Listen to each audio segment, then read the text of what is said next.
Good evening, everybody. My name is David Sepulveda.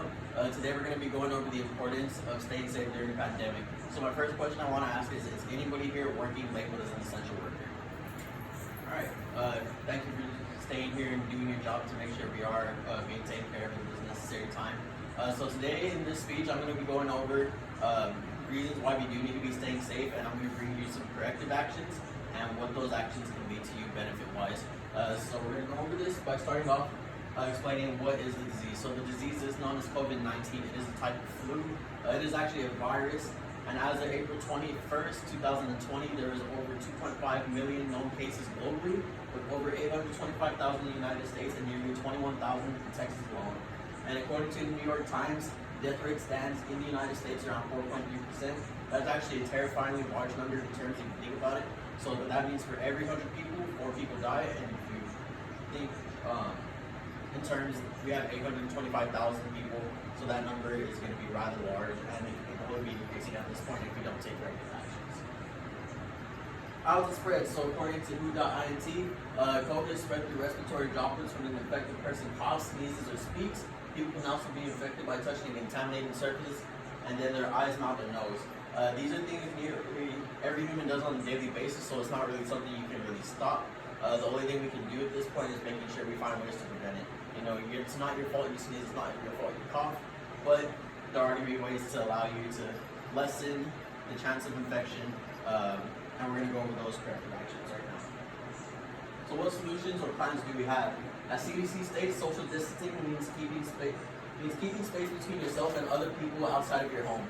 Now, that doesn't mean staying a mere few inches away. The recommended distance is at least 6 feet, but with the way things are going, it is recommended that we do continue to keep that 6-foot gap, possibly even larger, up to 12 feet at the minimum. Although this does not eliminate the risk, it does help lessen the potential spread, as airborne droplets must travel far to land on any given individual. So if you're 12 feet away, the odds of a droplet landing on you is going to be significantly less than someone who's going to be 3 feet away. So this is why we do emphasize the importance of social distancing when going out in public. More solutions or plans. Another point of emphasis I would like to push is the importance of wearing the protective mask to cover our mouth and noses. According to KSAT.com, here in San Antonio, the date when face covering would be mandatory would be changed to April 20th. So what this means, it is now mandatory for everybody in the city of San Antonio that they wear their mask when going out in public. You do not need to wear your mask when you're in the car alone, if you have one other passenger, or you're going for a workout. But any other situation, you should be wearing your mask, especially when you're going to the grocery store, when at your job, or pretty much any place where there's going to be a significant amount of people gathering. And as mentioned, this is not only recommended, it is now mandatory, so you do need it, as I need to emphasize even more, like, it's not a joke. We do need to take this a little more seriously, and we need to make sure we are out there wearing a mask. What are the benefits of these solutions? So right now I'm going to talk about the benefits of social distancing and wearing the mask to make sure, to let you know that you're not just performing the actions just because. So, when you say social distancing is a major benefit to all individuals in the world, as it can help slow the spread of the pandemic. The reason being is that the more time we spend away from each other, the less time we have to possibly become infected with the virus. And so, according to DHSWisconsin.com, social distancing is also the best way to flatten the curve. Flattening the curve is simply just saying, this is how we can slow it down, and the only way we're going to slow it down is by performing these actions. So if the curve was shaped like a mountain peak, that's obviously not something you want. You want it to be more shaped like a hill, significantly lower than a mountain, because this shows that as the number of cases are going down, your risk of getting infected is also going down. More benefits. So after FDA states, masks may be effective in blocking splashes and larger particle droplets. So we're humans. We cough, we sneeze, we talk when we spit, we touch things in our faces. It's our human nature. Like, these aren't things that we cannot prevent from doing on a daily basis at home. It's just natural. You shouldn't have to be expected to hold in every sneeze or cough. Obviously, there's going to be times you have to control it, but with wearing the mask, it allows you to make sure you can perform these actions on a daily basis without freaking people out. And that's pretty good. Like, if you cough in public and you don't have a mask, you're going to get some ugly looks. But if you cough inside your mask, most people are just going to be like, oh, okay, well, it's inside the mask. It has a significantly less amount of chance of spread. Actions we should take.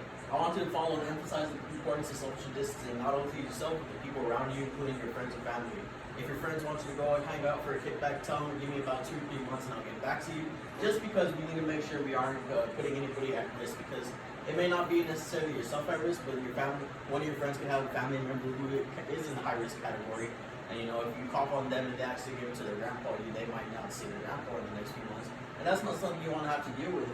Like I said, it is a difficult time for everybody, but it doesn't have to be like this. Next, I want to make sure that everyone wears a mask out in public. By wearing your mask, you significantly lower your chances of spreading the pandemic around those to either yourself, your friends, or those who may be vulnerable.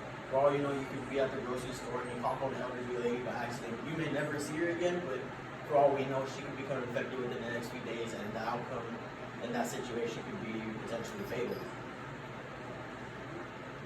In conclusion, although the global pandemic is extremely powerful, we have the ability to slow it down, lessen the effects if we can follow these simple steps and make sure the only thing we are spreading is these steps and not the virus. Life doesn't have to be like this forever. If we don't take these corrective actions, it possibly could be, for all we know. This could be life 5 or 10 years down the line if we don't take these corrective actions. And you know, some people were like, well, I haven't seen my friends in like 2 months. Like, I understand, but we have ways to communicate with each other. Like, the internet is a very powerful thing. We do have social media. We have FaceTime. We have pretty much any way you need to talk to your friends. There's a way to talk to them without being face to face with them. So your parties can wait, your kickbacks can wait. But what can't wait is the spread of the virus. Like, we just have to make sure that we slow this down as quickly as possible.